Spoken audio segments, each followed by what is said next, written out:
New rules in college football have generated controversy where else but Tuscaloosa, Alabama. We'll talk about it plus much more on Tider Insider TV, which starts right now. Go inside the Crimson Tide. Tider Insider TV with Rodney Orr and Gary Harris.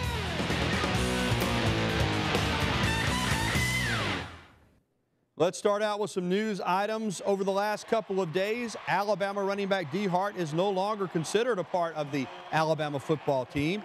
We found that out when we learned that he was arrested on Sunday for possession of marijuana and providing a false name to police officers. Good evening, everybody, and welcome in to Tider Insider TV alongside Rodney Orr from TiderInsider.com. I'm Gary Harris. As always, our program is brought to you by Buffalo Rock. Yeah, pop that thing open, Rodney. He didn't pop it open last week, and I had some people upset with Well, I popped it before we went on. A little icy tonight. Ice cold Diet Pepsi. Remember, when you're in the mood for a refreshing soft drink, Pepsi products from Buffalo Rock are the way to go. All right, Rodney, it's not the type of news that Nick Saban or the Alabama coaches wanted or really needed to start off this offseason, but it's just a fact of life in college football in 2014.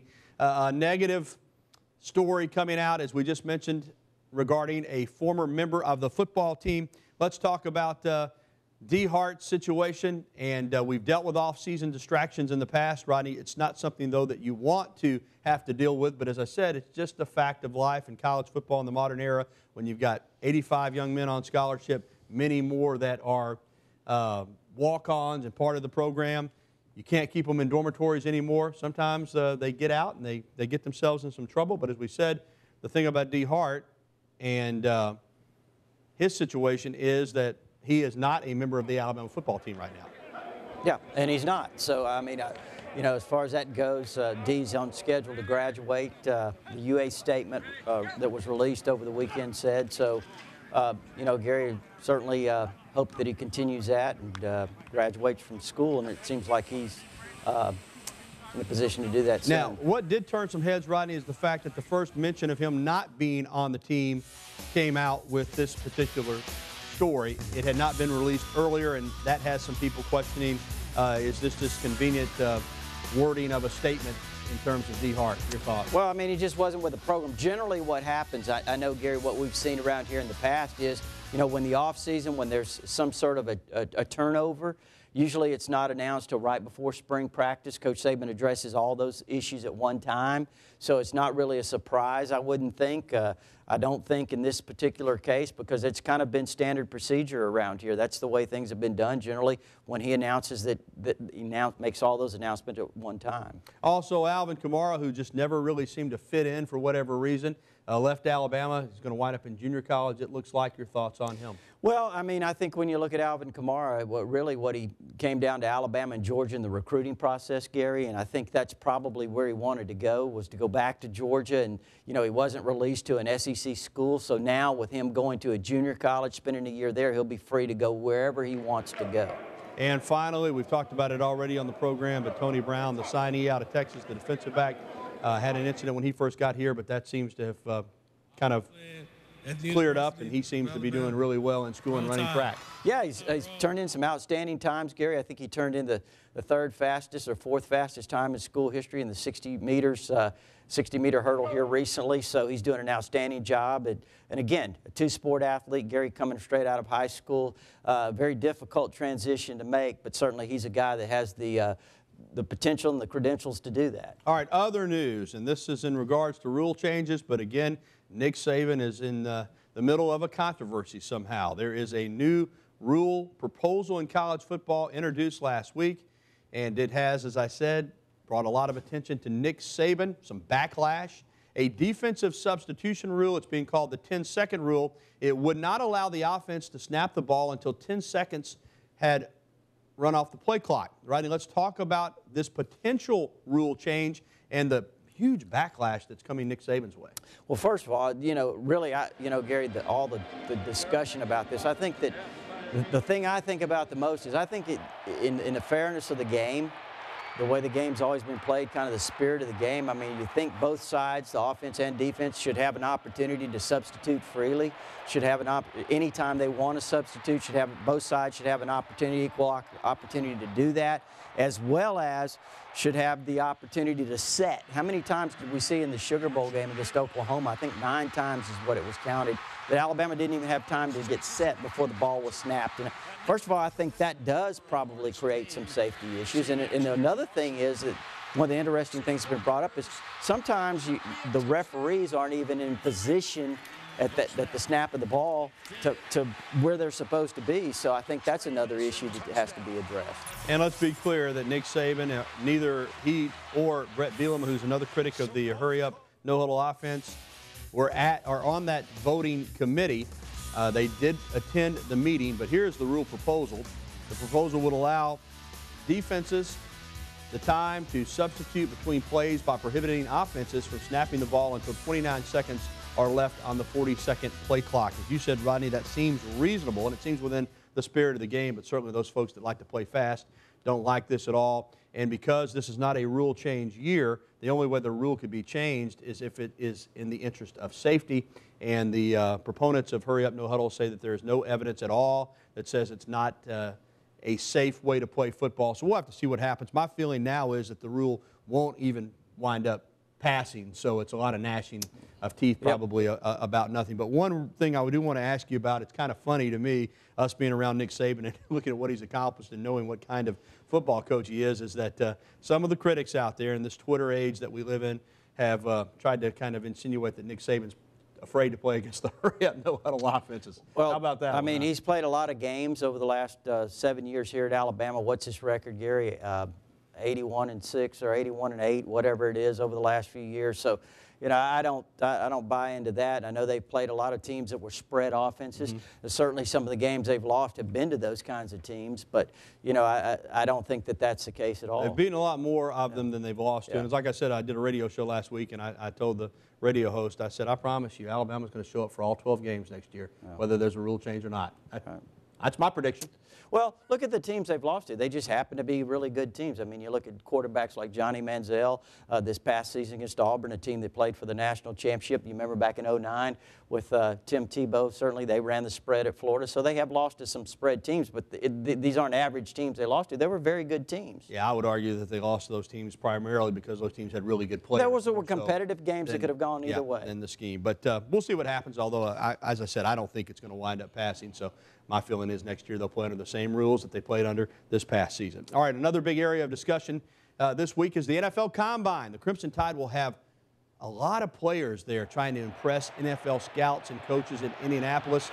Rodney, let's talk about, first of all, Alabama's pipeline to the NFL. I think there may be 12 guys that are going to be there at the Combine showing off their skills. And who are some guys in your mind that we see A.J. there that need to really do well to improve their opportunity to play in the NFL? Well, I think it'll be interesting to see guys like Adrian Hubbard. You know, he's going to measure out pretty well. Be interesting to see how he runs and how, you know, if he can help himself with a good workout. You know, I think that he would be one. Jeffrey Pagan, the defensive lineman, if he's going to be there. Now, I'm not sure if all of them are going to be there or not, but Pagan would be a guy that I would certainly keep an eye on, too. Yeah, here's the list of players that have been invited, Rodney. As we said, 12 players: Ballou, Clinton Dix, Hubbard, Cyrus Kwanjo, Cody Mandel, A.J. McCarron, C.J. Mosley, Kevin Norwood, Jeffrey Pagan, Anthony Steen, Ed Stinson, Vinny Sunseri.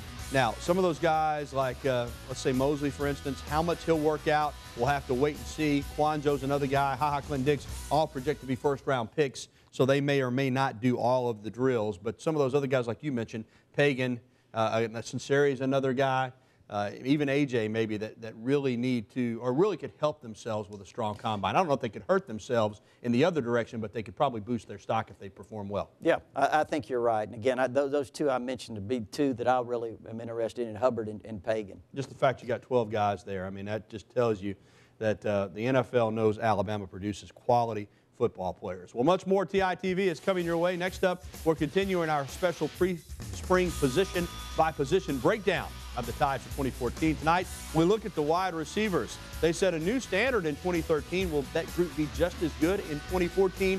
We'll discuss. Plus, another tough loss for Alabama on the road in men's basketball. We'll talk about what's next for Anthony Grant's team. They're really going in the wrong direction.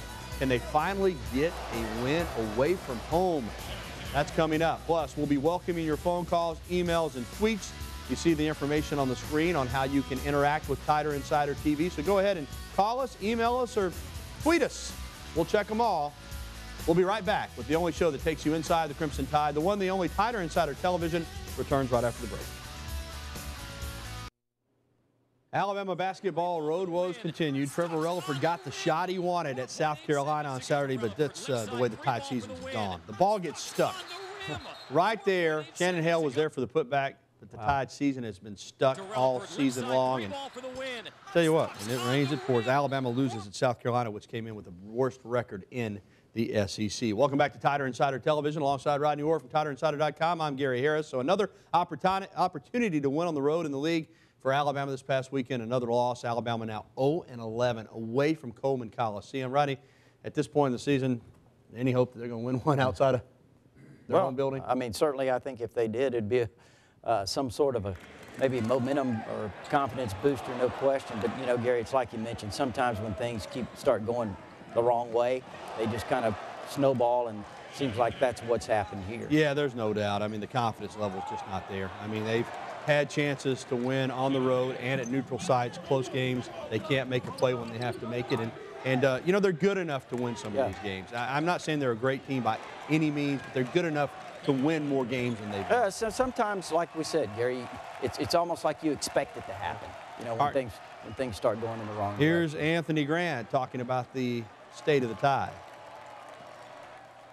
I'm proud of the guys for the effort that we gave in the second half. It's always going to be a 40-minute game, you know, and we got to be able to put together 40 minutes of good basketball. That's what South Carolina did tonight. You know, they were able to build a lead in the first half that we weren't able to overcome at the end of the day. But, you know, our guys, they fought, and we gave ourselves a chance.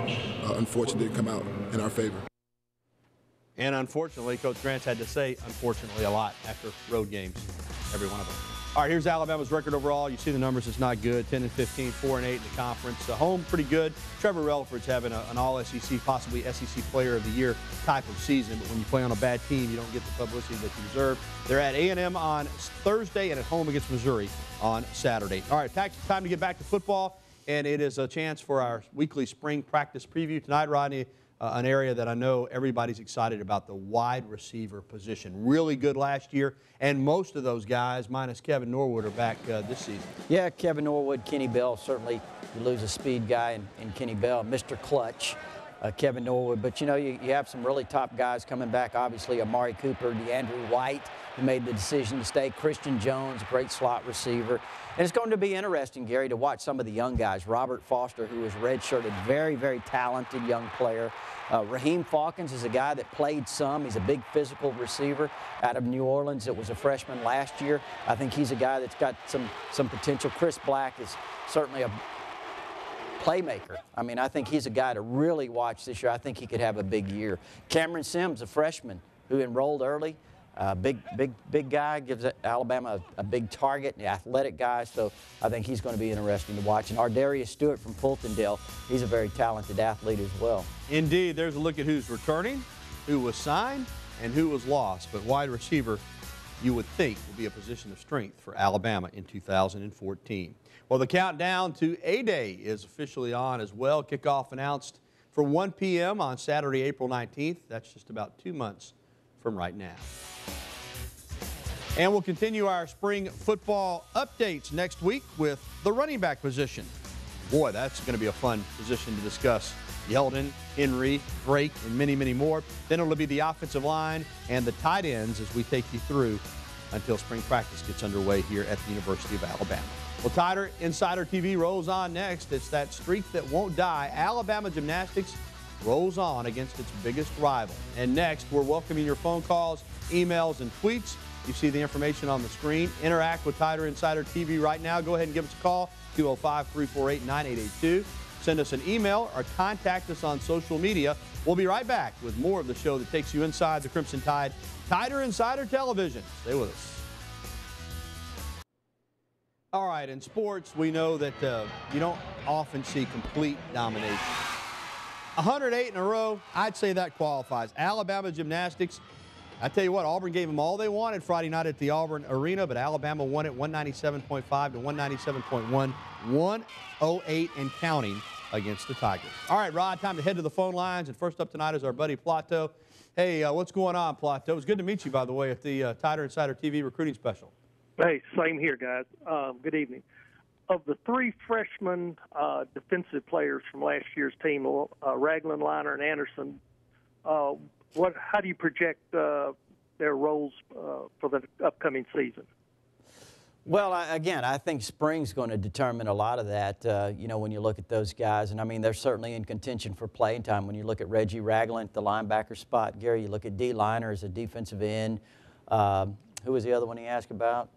Ryan Anderson. Ryan Anderson, too. Again, those guys all, Anderson had been redshirted his freshman year. And but, you know, we'll see what he's going to have to compete if he's at that jack spot, Gary. There's Denzel DeVal's there. Tim Williams was a young freshman last year that showed a lot of flashes. So, you know, it's going to be interesting to see how those guys do in spring practice. We know this. Those guys and others, including some true freshmen, are coming. There's going to be a ton of competition on that defense at really all positions. I mean, I got a feeling they're going to get after it in spring. Yeah. Again, I think it's going to be a very interesting spring, and I think it's going to be a really good fall camp. All right, let's go to Sylacauga. Talk to our buddy Charles. Charles, what's up? Charles, you with us?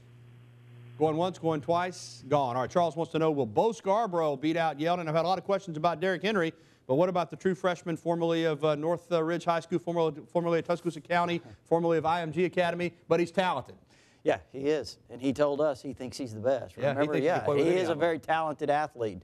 And certainly an outstanding running back. Gary's got great hands, great receiver. I think he's got a lot of talent, obviously. He's 6'1", 230 pounds, runs a 4.40. So he has all the tools, but there's a lot of competition in front of him. There's no question. I mean, when you look at Derrick Henry, certainly will be competing. Kenyon Drake, we've talked about him. Alti Tenpenny is another guy that played a little bit as a freshman last year. So there's a lot of competition for Bo Scarborough. It's not just going to be T.J. Yeldon. I want to say the same thing I said about the defense. There's going to be a lot, as you said, a lot of competition at that running back position, really at every spot. Alabama's loaded with depth of talented players. It's going to be a fun spring. Well, the Crimson Tide baseball team got off to a solid start in 2014. We'll discuss that coming up after the break. Plus, more of your phone calls, emails, and tweets. Again, we'll put the information on the screen so you can get in touch with us. We would love to hear from you here on Tider Insider Television. So do call in or email us, and we'll talk with you when we come back. This is the show that takes you inside the Crimson Tide, presented by Buffalo Rock. It's Tider Insider TV. Alabama baseball lost their opener Friday night 2-1 to St. Louis and needed some drama to get their first win on Saturday. Wade Wasp, man, he's going to be a player. Drives home Mikey White, nice slide. The Tide with a walk-off win, 4-3 on Saturday. They came back to win the series finale on Sunday, so they take 2 out of 3 from the Billikens. They welcome in Stephen F. Austin for a weekend series beginning on Friday night at the Joe. All right, let's go right back to the phone calls. So before we do that, though, we got an email that we want to put in. We were talking about wide receivers. You mentioned this guy, Jacob in Tuscaloosa. I don't even know if we'd call him a dark horse. Yeah, probably to start, but Robert Foster, could he potentially push some of those top guys and earn a starting berth at wide receiver? Well, he'll be in the playing rotation. I don't know that it really matters if he starts or not, because I think he'll earn some playing time. Gary's a very talented player, very athletic. I mean, he was impressive in the early practices last year, but let's remember he got here late. You remember all the other guys got here in early June. He didn't get here till right before fall camp started, so he was a little bit behind. Otherwise, he may have played last year. Again, I think he's going to make a nice impact next year. All right, thanks for the email. And let's go to a phone call. Kami in Talladega, what's up? Kami, you there? All right, I think he wanted, okay, he wanted to know about Anthony Grant, how long will he stay as coach. Kami, we've said before, we don't know. Everybody's just speculating at this point. They have not had a good year. I think that Bill Battle will take everything into consideration and make that decision when it's appropriate. Yep, I think you're right. All right, BJ, we're going to try to get another phone call in. All right, we got James in Jasper. Hey, James, how are you? I'm fine, thank you. How are you? Very well. Go ahead, James. Go ahead. I was just wondering, with all the tackles and defensive ends we signed and all the ones we've got coming back, whether Coach Saban's thinking about going to a 4-3. Well, James, I'll tell you this. I guess 3-4 would be considered the base, but they play a lot of even front. They play a lot of four-man fronts. He mixes it up. I think at the end of the day, whether you call it a 3-4, 4-3, it depends on the situation. But, yeah, I think you'll see a lot of four-down linemen. I think you're going to see a lot of different sets. I think they're going to be really versatile on defense. Yeah, and I don't know what the exact percentage of it was, Gary, but you're right. You know, there was, again, a sizable percentage of time when they do line up in the four-man front. So will they go to it full-time if that's what he's asking? No, I don't think so. But certainly I think you will continue to see it. Yeah, I think the 3-4 will, quote-unquote, be the base defense. But they change it around. And, again, depending on who you're playing, the type of quarterback you're playing, that's one thing about Alabama. They can mix it up and they can change it up. All right, thanks for the phone call, James. Thanks for all the phone calls and the emails. We're rounding third and heading into home here on Tider Insider Television. Next up, we'll give you a glance at what Alabama Athletics has in store this week. Stay tuned for more Tider Insider TV live from the University of Alabama just outside Bryant-Denny Stadium. We're back after this. Here's a look at what's ahead in Alabama athletics for this week. We've talked about hoops. The women welcome State in on Thursday and Vanderbilt on Sunday. Softball hosts the Easton Bama Bash with Virginia Tech, UCF, and McNeese State. And the gymnastics team is in Oklahoma City on Friday night for a meet along with Oklahoma, Michigan, and West Virginia. So that should be fun there. All right, that is going to do it for the program this week. It's dinner time, and we are headed to see our good friend Philip Guy and the folks at Buddy's Rib and Steak. Betty, get ready. Y'all are having to have my order ready, you know as well. We'll be there in just a little bit. Come and join us about 7:15 if you want to. As always, thanks to Buffalo Rock for our Pepsis. And again tonight, you'll notice that Rodney and I are outfitted in brand new shirts from the Locker Room, home of the original elephant wear. The Locker Room is a Tuscaloosa tradition since 1964. You can visit them in person on the University Strip, or you can shop online. I tell you what, Alex Gatewood and the people, Rodney, as you know, when you go in there, if you don't know what you want, they'll help you find it. They'll size you up. They'll make you feel like $1,000,000. All right, for Rodney Orr, our producer, B.J. Milliken, our director, Jonathan Newman, and our entire TITV crew, I'm Gary Harris. Thanks for watching, everybody. Have a good night.